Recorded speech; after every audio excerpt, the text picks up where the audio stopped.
Hi guys, నమస్తే and welcome to hit TV. 175 స్థానాలకు 151 సీట్లు గెలిచిన ఒక పెద్ద పార్టీ ఓటమికి ఒక సామాన్యుడు ఒక రకంగా కారణం అంటే నమ్ముతారా?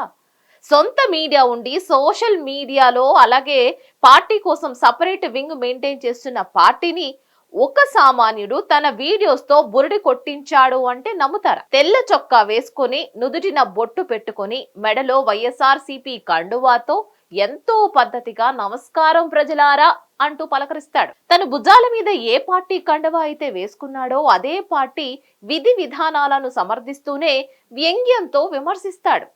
పొగుడుతూనే తిడతాడు, తిడుతూనే పొగుడుతూ ఉంటాడు కూడా.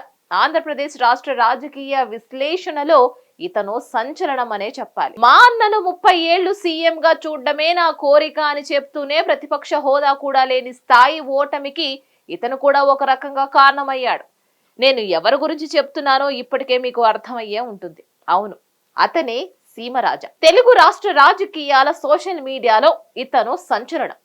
సీమరాజా అనే యూట్యూబ్ ఛానల్ పెట్టి వైఎస్ఆర్ పార్టీకి చెందిన ప్రతి ప్రజా వ్యతిరేక విధానాన్ని పోసగుచ్చినట్లు ప్రజలకు వివరించి ఆ పార్టీకి నిద్ర లేకుండా చేశాడు. వైఎస్ఆర్సీపీ పార్టీ తీసుకున్న నిర్ణయాలను చేసిన తప్పులన్నీ కూడా పండితుల నుంచి పామరుల వరకు అందరికీ అర్థమయ్యే విధంగా హాస్యాన్ని జోడించి మరీ విమర్శించి అందరికీ నవ్వులు పంచాడు. మా ఇంట్లో కోడిని మేమే కోసుకోవడానికి మీ పర్మిషన్ ఏందయ్యా? మా చిన్నాయన్ని మేమే నరుక్కున్నాం, ఏం మీ చిన్నాయన్ని నరికినామా అని వైఎస్ వివేకానందరెడ్డి హత్య విషయంలో మాట్లాడి అందరి దృష్టిని ఆకర్షించాడు. ఈ వీడియో తెలుగు సోషల్ మీడియాలో ఎంత పాపులర్ అయిందంటే వైఎస్ఆర్సీపీ పార్టీ అఫీషియల్ గా సీమరాజా ఫోటో ఒకటి రిలీజ్ చేసి ఇతను మా పార్టీకి సంబంధించిన వ్యక్తి కాదు, ఇతనికి మాకు ఎలాంటి సంబంధం లేదు, దయచేసి ఇతని మాటలు నమ్మకండి అని చెప్పుకునే స్థాయికి తెచ్చుకున్నాడు మరి సీమరాజా. అసలు సీమరాజా ఎవరు, అతని అసలు పేరు ఏంటి అనేది ఎవరికి పెద్దగా తెలియదు. కానీ సీమరాజా మాట్లాడే యాసను బట్టి అతను రాయలసీమకు సంబంధించిన వ్యక్తి అని అర్థం అవుతుంది. కానీ సీమరాజా చాలా వీడియోస్ లో నేను కడప జిల్లాకి చెందిన వాడిని అని చాలాసార్లు చెప్పుకొచ్చాడు. కానీ అది వైఎస్ఆర్సీపీ పార్టీ మీద పొగడ్తలాగా ఎంతవరకు నిజం అనేది ఎవరికీ తెలియదు. కానీ సీమరాజాకి తెలుగు రాజకీయాల మీద ఉన్న ఇంట్రెస్ట్ తో మొదట్లో సీమ స్వరం అనే యూట్యూబ్ ఛానల్ పెట్టి వైఎస్ఆర్సీపీ పార్టీ మీద విమర్శలు చేస్తూ ఉండేవాడు. కానీ అప్పుడు ఆ వీడియోస్ కి పెద్దగా గుర్తింపు రాలేదు.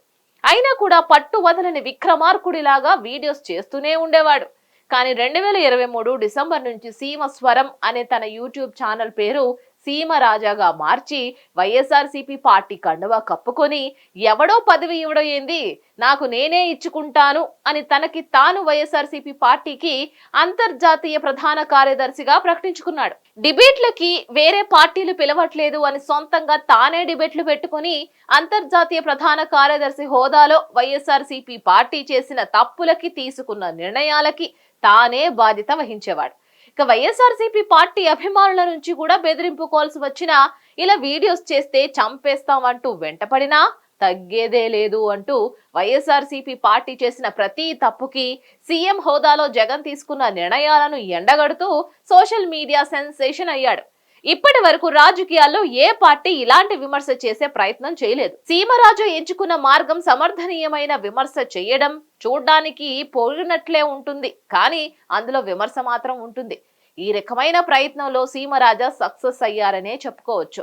వైఎస్ఆర్సీపీ పార్టీకి ఎక్కడైతే డ్యామేజ్ జరుగుతుందో అక్కడ సీమరాజా ఉంటాడు అని చెబుతూ పార్టీకి అసలైన డ్యామేజ్ గా తయారయ్యాడు. ఎలక్షన్స్ జరిగి వైఎస్ఆర్సీపీ ఓడిపోయిన తర్వాత కూడా జగన్ అన్నని 2039లో మళ్లీ సీఎం గా చూడడమే నా కల అంటూ 175కి 178 సీట్లు కొడతామని తనదైన శైలిలో వీడియోస్ చేస్తూనే ఉన్నాడు. ఇది ఇప్పటి వరకు సీమరాజా గురించి మనకు తెలిసిన ఇన్ఫర్మేషన్. చూద్దాం మరి సీమరాజా భవిష్యత్తు కార్యాచరణ ఎలా ఉండబోతుందోనని. సో మరిన్ని అప్డేట్స్ కోసం stay tune to hit TV. Hit TV app ని డౌన్లోడ్ చేసుకోండి. ఇందులో short news, live news, entertainment movies అన్ని అవైలబుల్ గా ఉన్నాయి. Please download Hit TV app. Hit TV app hit TV యాప్ని ఫ్రీగా డౌన్లోడ్ చేసుకోండి.